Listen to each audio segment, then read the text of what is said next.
So I make quite a few videos about Karl Marx's philosophy today. This is probably my ninth one on various aspects of his philosophy and those who have influenced him. So in this video, I just kind of want to evaluate Marxism and the Marxist philosophy and the socialistic, communistic government that would follow from that, or that has followed from that. I try to talk about the good things and the bad things of a communist government. Mostly bad things, but there are good things from it as well. If you think about things from a historical standpoint, it's going to sound bad. However, if you've read Marx's books or his writings and his philosophy about why capitalism is not the best thing, then and you kind of understand it not from the failure of communism or from the people that Stalin killed or stuff like that, then there's going to be some good sides. There are good things that come with Marx's thought, and it isn't Marx who committed the atrocities of Stalin and even some of the things that Lenin has done. It was Stalin and Lenin with the things he's done too, but mostly Stalin. He was the one who kind of looked at capitalism as and the problems with that, and came up with the socialist communist thing, that whole setup of a government and a economy centered around that. Now, of course, what he was saying was the bourgeois domination of proletarian good production. The proletarians do the work and the labor to produce what they are working to produce, and the bourgeois own the means of production and the modes of production, and they do what they can to make profit and surplus, and that's in a way the bourgeois exploit the proletarian in a capitalist economy, because they're trying to gain more commodity profit, surplus money, and capital for their own benefit, and that is wrong. And a labor that a man does is the essence of himself, or it's a part of who he is, and that in the labor and the goods that are produced from the labor going immediately to the bourgeois is alienation or estrangement from himself. So, having talked about that a lot today, I want to just kind of think about communism and kind of talk about what comes after the revolution, because the class struggle will cause enough problems according to Marx, and the bourgeois are going to try and make more and more profit, and they will exploit and be detrimental to more and more people, and the proletarians will get more and more exploited and unhappy, and the human condition and working conditions will get worse and worse, and thus we will have a fall of capitalism, and thus a revolution. So the whole thing is the stuff following this. We have a centralization of resources, which I talked about in a separate video more in depth, where the government owns the means and modes of production. They own all of the resources, and goods are produced and distributed based upon need of the people, and not in order to make profits or surplus of any kind. There's use value, and then there's surplus value.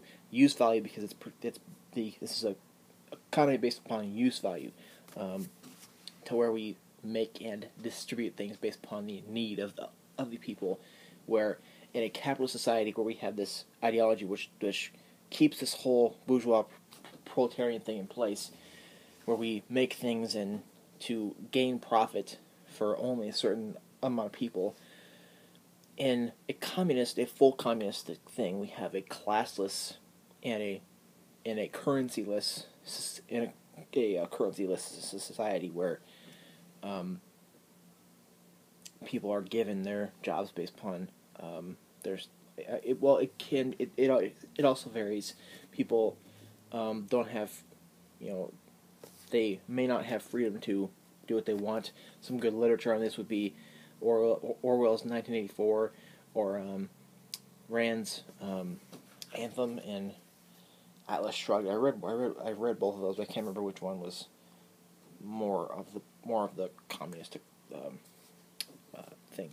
But I think definitely Orwell's 1984 is a definite good one. So the whole thing is that we have this people giving up their rights of free enterprise, because capitalism has free enterprise where anybody can go and start their own business and run it the way they want to. In communism, you don't have that, and thus you don't have money. You just have basically the government runs the whole thing in order to prevent such capitalistic stuff, capitalistic tendencies. So the question is, we obviously know what is bad about this. We know that it's bad because we take away rights from people with this, and that is really, really not a good thing. There are many people who did live in the USSR who found it to be a good government. Well, of course, following Stalin, because there were some really bad things that happened in the time of Stalin, and some things in the time of Lenin. But following Stalin, there were some bad times. I think there was some issues, but nothing really as bad as what Stalin was doing in World War II and the Cold War. But it's kind of just, it's bad because we are taking away rights. That's the main thing. This country, USA, I'm in the USA. It's about freedom, or at least it has been. You see, people. You see things in the news, and people get scared of our rights being taken away. It can be stuff like the NSA and stuff. Big Brother's watching you. That whole kind of communist saying. The issue of privacy and rights and stuff like that of a certain person. Locke said, John Locke said that we all have certain rights, rights of human nature, and communism does violate a few of those. And as to whether free enterprise is a right of human nature or not, that's a definite issue. And there's the question of, to gain a better government, to improve the human condition, do we need to give up some of our privacy or some of our rights? In this country, we say no. We don't. We shouldn't be able. We shouldn't have to give up any of our rights. We should have to. We should be able to have a good country, a good society without having to give up any sort of rights. And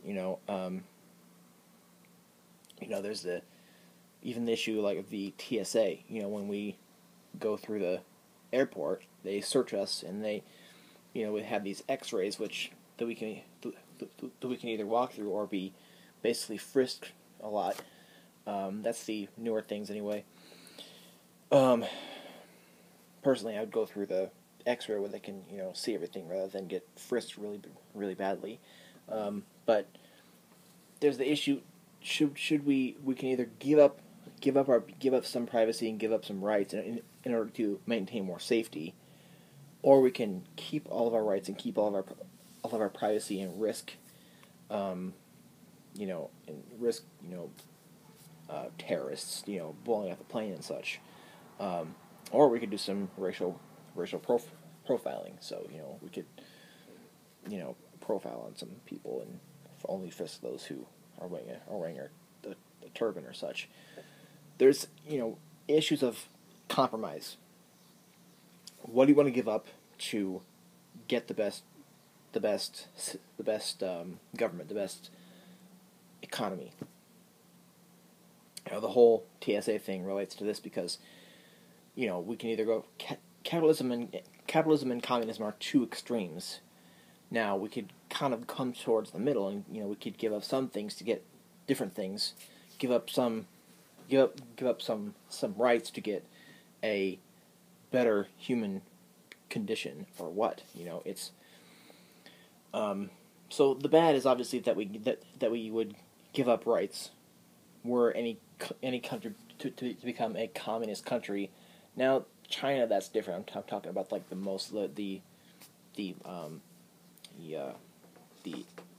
Marxist communism. The People's Republic of China is a bit different. So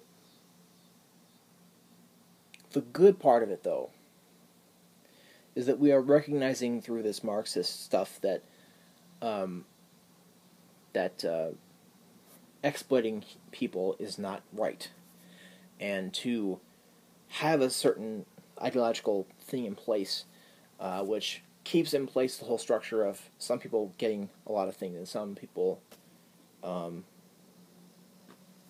not getting anything, just minimum wages, and exploiting people for the benefit of only a few.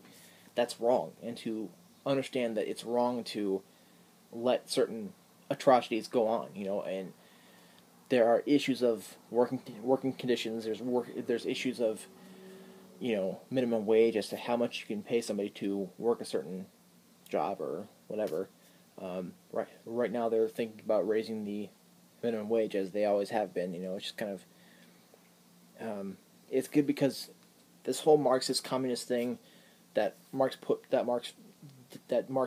forward is good because we, and it's all also a part of the Hegelian dialectic thing. Is we have a thesis on antithesis and a synthesis, where we don't have to have either just capitalism or communism, where capitalism is the thesis, communism is the antithesis, and thus we have a synthesis, hopefully, which is a bit of a combination of the two, where we don't have to have one extreme or the other. We can have a sublation or a Aufhebung, which is a combination of both, which keeps as many rights as we can have, while keeping the human condition, the working conditions, as good as possible without exploiting anyone or hurting anybody, or there we can have a middle in this. So there's good and bad things in this whole thing.